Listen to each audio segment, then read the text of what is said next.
Bonjour et bienvenue sur ma chaîne Objectif Dev App, chaîne dédiée à l'apprentissage de l'informatique avec des illustrations, des faits historiques ou, ou des faits de la vie quotidienne. Alors cette vidéo va traiter du second volet de JavaScript qui est un langage de programmation de script. Dans la première vidéo, nous avions présenté les caractéristiques du langage. Dans cette nouvelle présentation, nous allons traiter des 4 points suivants que sont un environnement de développement éditeur de texte, savoir comment et où insérer notre code dans l'éditeur de texte, créer un projet informatique et traiter la norme ECMAScript. En premier lieu, qu'est-ce qu'un environnement de développement? Alors en fait, c'est un éditeur de texte auquel on va rajouter des plugins, des fonctionnalités pour que ça devienne un réel environnement de développement. Alors vous en avez plusieurs, Notepad++ par exemple. Moi, je préfère travailler avec Sublime Text et j'ai traité de son installation dans une vidéo qui est très complète et je vous invite à la consulter. Je vous ajouterai le lien cliquable dans la description. À l'intérieur, je vous propose de télécharger le plugin Emmet. Alors rapidement, on va rebalayer les grandes étapes pour que vous puissiez le faire en même temps, par exemple. Alors, pour télécharger Sublime Text, vous pouvez aller donc sur le site sublimetext.com, choisir la fonction Download et ensuite sélectionner la distribution avec laquelle vous travaillez. Donc moi, par exemple, c'est Windows 64 bits. Donc, si vous travaillez sur cette distribution également, vous choisissez le lien, ce qui va donc générer un fichier dans votre dossier de téléchargement. Vous retournez le chercher dans votre explorateur de fichiers. Vous double-cliquez dessus et suivez l'assistant d'installation. Et ensuite, vous allez pouvoir ajouter des plugins. Alors, je propose Emmet parce que Emmet, c'est un plugin qui permet de générer des structures HTML très rapidement. Donc, c'est vraiment un très très bon plugin. Donc, on double-clique sur le lien Emmet. Je vous avais mis le lien, mais vous l'aurez aussi dans la vidéo dont je vous ai parlé. Vous l'installez sur votre ordinateur en suivant l'assistant d'installation. Ensuite, vous retournez dans Sublime Text. Vous allez dans le menu, onglet Préférences. Au cas où le menu ne s'affiche pas, vous allez sur l'emplacement du menu, vous faites Alt plus clic gauche de la souris et il va apparaître. Alors dans Préférences, vous tapez Package Control. Dans Package Control, vous tapez Install Packages.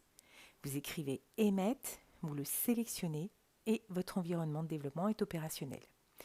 On aurait pu rajouter d'autres plugins. Ici, on va se contenter de celui-ci. Maintenant, on va créer un projet avec Sublime Text.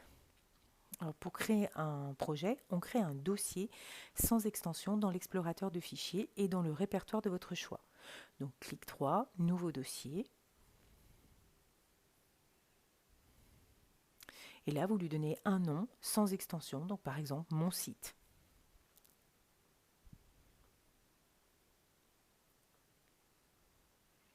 Pour ouvrir le dossier dans Sublime Text, bien vous allez dans Sublime Text, dans File, Open Folder, explorateur de fichiers et mon site. Et vous le voyez apparaître dans la colonne de gauche. Pour créer un fichier .html, on va faire un clic droit sur le fameux nom de ce dossier dans Sublime Text. On va faire New File et une ligne s'ouvre au bas de votre page. Vous indiquez le nom du fichier. On va utiliser index.html, qui est un dossier fondamental, donc c'est important d'en créer un. Maintenant, où insérer notre code JS dans l'environnement de développement? Alors, déjà, on va créer une structure HTML. Donc, soit vous la créez manuellement, soit vous utilisez le plugin Emmet. Donc, avec un point d'exclamation et une tabulation, vous obtenez directement la structure que vous avez sous les yeux. Alors, le doctype indique qu'on est en HTML5. Ensuite, on ouvre bien les balises HTML dans lesquelles on va insérer notre code. Le head, c'est l'entête avec le titre de l'onglet, par exemple, mais aussi l'encodage, les descriptions, les caractéristiques. Le body va contenir tout notre site, notre page, et c'est ici également que l'on va éditer, c'est-à-dire rédiger de code JavaScript en ouvrant une balise script. Alors, comment et où insérer du code JavaScript? Bon, déjà, on commence à s'approcher. Soit on est dans un fichier HTML, et on l'a dit, au bas de la balise body, mais aussi de la balise head. où on crée une balise script. Ou alors dans un fichier externe, nom du fichier .js, ce qui est recommandé pour les gros projets. Et dans le fichier HTML au bas de la balise body, on va ouvrir une balise script avec un lien vers le fichier .js. Donc là, on vient de répondre aux deux premières grandes questions. Cependant, on va rappeler quand même un petit peu comment ça se formalise. Donc si on utilise la balise, si on veut inscrire du JavaScript dans la balise head, on peut insérer par exemple des variables que l'on souhaite initialiser au début du programme. Dans la balise body, ce qui va être intéressant, c'est que on ne va pas ralentir le téléchargement du fichier HTML. C'est-à-dire que puisqu'on met la partie JavaScript après, eh bien l'affichage d'HTML ne sera pas ralenti. Nous, de notre côté, nous travaillerons en JavaScript avec un fichier externe, donc nom du fichier .js et donc dans une balise script. On a vu les trois premiers grands points. Voyons le dernier, donc la norme ECMAScript. Alors, qu'est-ce que c'est que cette chose-là? Alors, c'est un ensemble de normes pour les langages de programmation script. Ces normes ont été standardisées. Un standard, c'est une norme recommandée par un groupe représentatif. Et de ce standard, on tire des spécifications, c'est-à-dire des exigences pour créer un produit souhaité. Et ça, ici, c'est un langage de script et on appelle ça une implémentation.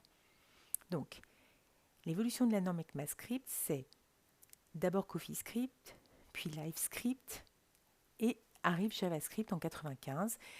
Et en 97, il devient le standard ECMAScript, c'est-à-dire qu'on a utilisé JavaScript comme modèle pour tous les autres langages de script.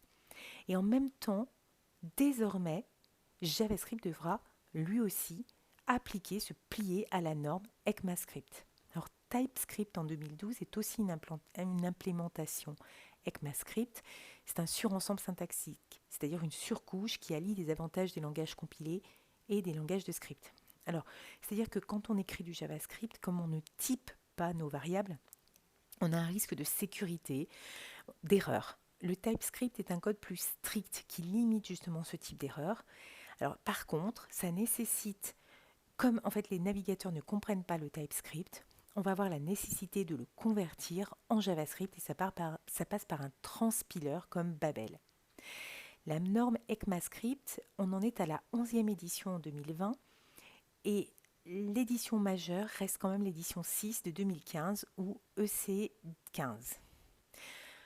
Restons-en là, parce que c'était vraiment les grandes notions qu'il fallait avoir. Donc, rappelons quand même que JavaScript est un langage qui évolue vite, un langage à part avec des notions techniques particulières comme les prototypes, dont on reparlera ultérieurement, des implémentations différentes comme TypeScript, des limites de la technologie. Même les surcouches doivent être traduites en JavaScript pour être comprises par le navigateur. Des surcouches qui apportent de la sécurité mais nécessitent de comprendre et connaître de nouvelles technologies, Node.js, Babel, Angular, nécessité de se tenir informé des évolutions ECMAScript et pour comprendre JavaScript, il est indispensable de connaître cette norme. Alors, que faut-il retenir de cette seconde vidéo sur JavaScript? Eh bien, d'utiliser un éditeur de texte auquel on ajoute des fonctionnalités pour créer un véritable environnement de développement, savoir comment et où est inséré le JS lorsqu'on rédige notre code. Nous avons créé un petit projet informatique. Je vous invite cependant à consulter la fameuse vidéo, je vais vous ajouter le lien, et la norme ECMAScript comme standard des langages de script, car ça, c'est indispensable, il faut la connaître.